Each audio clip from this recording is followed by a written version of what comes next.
अस्सलाम वालेकुम। पिछली वीडियो में हमने कार्डिंग मशीन के ऊपर डिस्कस किया था कि एडिशनल या स्टेशनरी कार्डिंग सेगमेंट्स या स्टेशनरी फ्लैट्स क्यों यूज़ करते हैं और एक से ज़्यादा लेकर इन या टेकर इन यूज़ करने की क्या जस्टिफिकेशन है, इसका क्या फ़ायदा हो सकता है। तो इस वीडियो में हम डिस्कस करेंगे कार्डिंग रीजन को, जो कि मेन सिलेंडर और फ्लैट्स का रीजन होता है। इस रीजन के क्या ऑब्जेक्टिव्स हैं और यहाँ पे कौन कौन से फंक्शन परफॉर्म होते हैं वो हम इस वीडियो में डिस्कस करेंगे। तो ये वाला जो रीजन है, the region of the card where carding action takes place between the main cylinder and flats, कि वो वाला रीजन जहाँ पे कार्डिंग एक्शन होता है उस रीजन को कार्डिंग रीजन कहते हैं। इसमें जो स्टेशनरी कार्डिंग सेगमेंट्स होते हैं या स्टेशनरी फ्लैट्स होते हैं जो कि सिलेंडर की सरफेस के यहाँ फ्रंट पे और बैक पे दोनों साइड पे लगे होते हैं, ये भी शामिल होते हैं। और इसमें जो मेन सिलेंडर है, ये वाला जो मेन सिलेंडर है ये आता है, और उसके ऊपर जो फ्लैट्स होती हैं ये भी इसी का पार्ट्स होते हैं। तो जो मेन सिलेंडर है इसका डायमीटर 1280 से लेके 1300 मिलीमीटर तक होता है, और इसकी जो रोटरी स्पीड है वो 200 से लेके 600 आरपीएम तक, 250 से लेके 600 आरपीएम तक एडजस्ट की जा सकती है।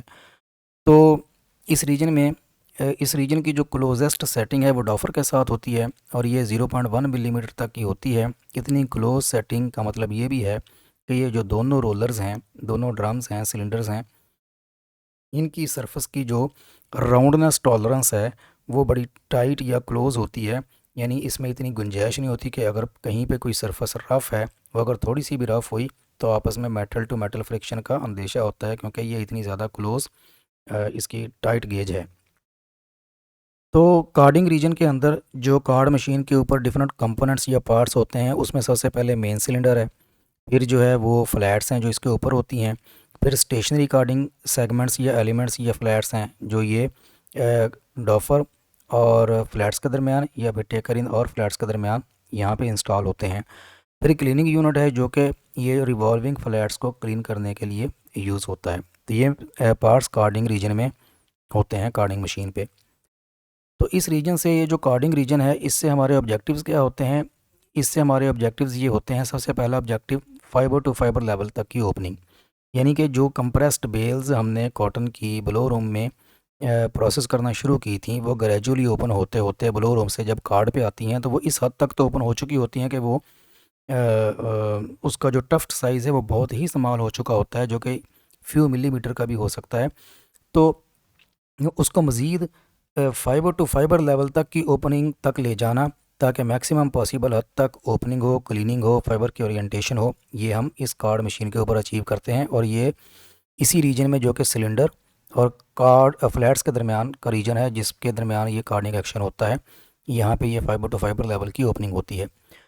तो दूसरा जो है एलिमिनेशन ऑफ रिमेनिंग इम्प्योरिटीज़ के ब्लो रूम से पास आउट होने के बाद जो इम्प्योरिटीज़ स्टिल रॉ मटेरियल में या कॉटन फाइबर्स में बची हुई हैं वो इस रीजन में रिमूव होती हैं। और जो शॉर्ट फाइबर्स हैं वो किसी हद तक इस रीजन में रिमूव होते हैं। 75% जो ओरिजिनल लेंथ है फाइबर की, जो शॉर्ट फाइबर रिमूव होते हैं उनकी जो लेंथ है वो 70% तक होती है फाइबर्स की लेंथ के। तो दूसरा, अनटेंगलिंग और एलिमिनेशन ऑफ नेप्स। तो जो नेप्स है उसकी एलिमिनेशन होती है।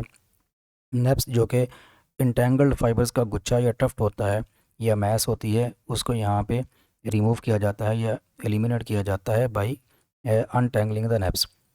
फिर जो डस्ट होती है, डस्ट के पार्टिकल्स जो कि फाइबर के साथ बड़ा स्ट्रांगली अडियर किए होते हैं और वो टफ्ट्स के अंदर या एम्बेड होते हैं, तो जब मैक्सिमम पॉसिबल हद तक आप फाइबर को ओपन कर लेते हैं तो डस्ट रिमूवल की पॉसिबिलिटी भी यहाँ पे मैक्सिमम हो जाती है। इसके साथ साथ इसी रीजन में हमने फाइबर को सिलेंडर की सरफेस के ऊपर लॉन्गिट्यूडिनल या लेंथ वाइज डायरेक्शन में ओरिएंट भी करना होता है। तो ये ऑब्जेक्टिव्स हैं जो हमने इस रीजन से हमारे होते हैं, और इसी रीजन इस इन्हीं ऑब्जेक्टिव्स को लेने के लिए सारे पार्ट्स आपस में मिलकर काम करते हैं। तो इनमें जो सिलेंडर की अंडर केसिंग है वो, यानी कि सिलेंडर के नीचे जो ये जो अंडर केसिंग होती है, इसकी दो दो पॉसिबिलिटीज़ हैं। एक तो ये कि ये मेटल की शीट परफोरेशंस के साथ हो, जैसे ये परफोरेशन हैं, सुराख हैं, या फिर ये स्लॉट्स हैं, तो इसका फ़ायदा ये है कि यहाँ से जो इम्प्योरिटीज़ हैं वो रिमूव हो जाती हैं, एलिमिनेट हो जाती हैं। लेकिन दूसरी पॉसिबिलिटी ये है कि ये स्लॉट्स या परफोरेशंस ना हो, बल्कि ये एक मेटल की इनक्लोज्ड मेटल की शीट हो। इससे क्लीनिंग इफेक्ट तो नहीं आएगा, क्योंकि इसमें फिर ये ग्रिड्स मौजूद नहीं हैं, बल्कि इसका ये फ़ायदा ये होता है कि air vertices that can arise at slots, जो इन स्लॉट्स के ऊपर एयर वर्टिसेस जनरेट हो सकती हैं जो कि फाइबर्स को रोल करके नेप्स जनरेट कर सकती हैं, उसको अवॉइड किया जा सकता है अगर परफोरेशंस के बगैर मेटल की इनक्लोजिंग हो। उसके बाद फ्लैट्स हैं जो कि सिलेंडर के ऊपर मौजूद होती हैं। तो ये जो फ्लैट्स हैं ये लॉन्ग बार्स होती हैं, जैसे कि ये वुडन की भी हो सकती हैं, जैसे हमारे ये लैब का पुराना कार्ड है, या फिर ये ज़्यादातर केसेस में ये जो है वो एलुमिनियम की होती हैं। तो ये फ्लैट्स या bars are arranged in endless circulating belt. तो ये एंडलेस सर्कुलेटिंग बेल्ट्स के ऊपर अरेंज की जाती हैं और ये घूमते हुए some of these flats are in operating position. इनमें से जो कुछ फ्लैट्स हैं वो कार्डिंग रीजन में सिलेंडर के साथ कार्डिंग एक्शन में होती हैं, जबकि जो दूसरी होती हैं वो ऊपर मूव करते हुए क्लीन हो रही होती हैं और वापस कार्डिंग रीजन में एंटर होती हैं। तो इस तरीके से ये जो टोटल बेल्ट है इसमें अगर 100 से 120 तक फ्लैट्स हैं तो इनमें से 40 या 46 जो फ्लैट्स हैं वो कार्डिंग पोजीशन में या कार्डिंग एक्शन में नज़र आएंगी।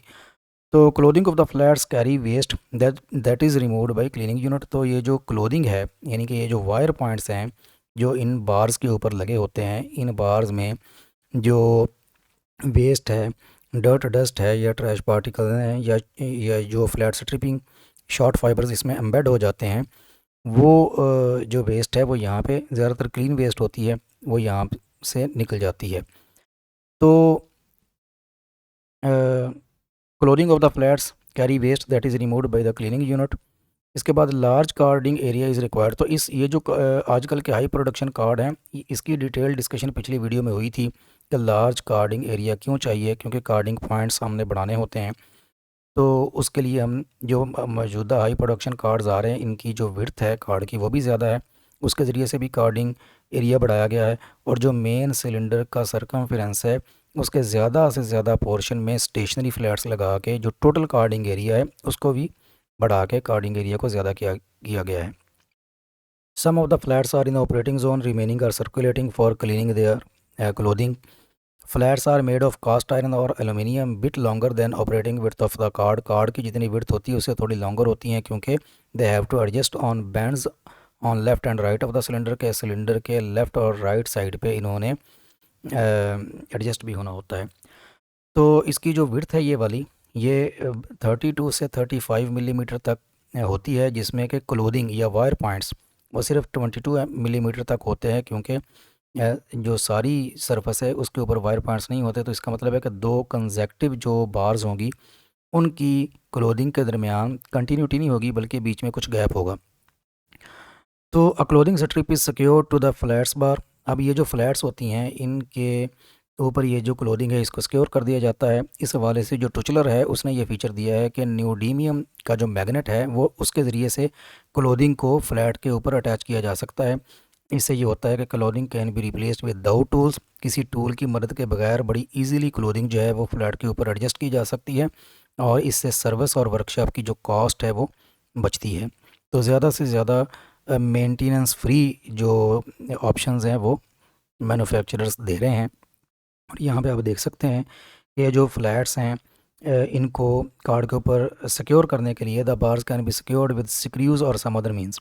या तो इनको स्क्रू के ज़रिए से कार्ड के ऊपर फिक्स किया जा सकता है, या फिर जैसे टुचलर में flats can be inserted into the camps of the tooth belt without using tool. ये जो फ्लैट्स हैं इनको camps of the tooth belt का जो टूथ है टूथ बेल्ट की जो कैम है उसमें ये वाले जो एंड्स हैं इनको इंसर्ट किया जा सकता है। तो इस तरीके से ये टूल फ्री इनकी इंसर्शन और क्लोथिंग की जो अटैचमेंट है वो बना दी गई है। इसकी वर्किंग ऐसे होती है कि ये जो फ्लैट्स हैं ये सिलेंडर की सरफेस के ऊपर इंक्लाइंड पोजीशन में होती हैं, यानी कि ये जो लीडिंग एंड है इसका गैप सिलेंडर की क्लोथिंग से थोड़ा ज़्यादा है और जो ट्रेलिंग एंड है उसका गैप थोड़ा कम है।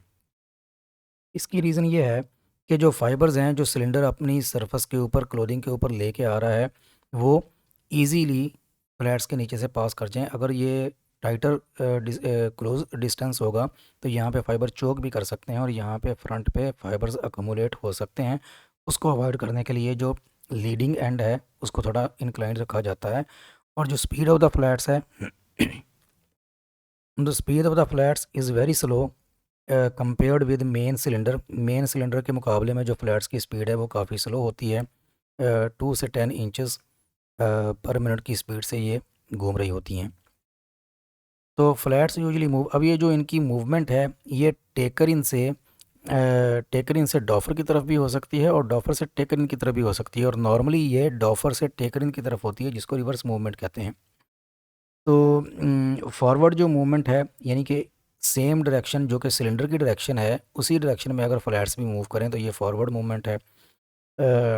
ये जो रिवर्स मूवमेंट है इसका बेनिफिट ये है कि जो वर्किंग होती है फ्लैट्स की, उसमें ये होता है कि जैसे ही इधर से फ्लैट्स एंटर होती हैं कार्डिंग रीजन में कार्डिंग एक्शन के लिए, तो जो फ्लैट्स हैं वो उनकी जो क्लोथिंग है उसमें शॉर्ट फाइबर्स वगैरह एम्बेड हो जाते हैं।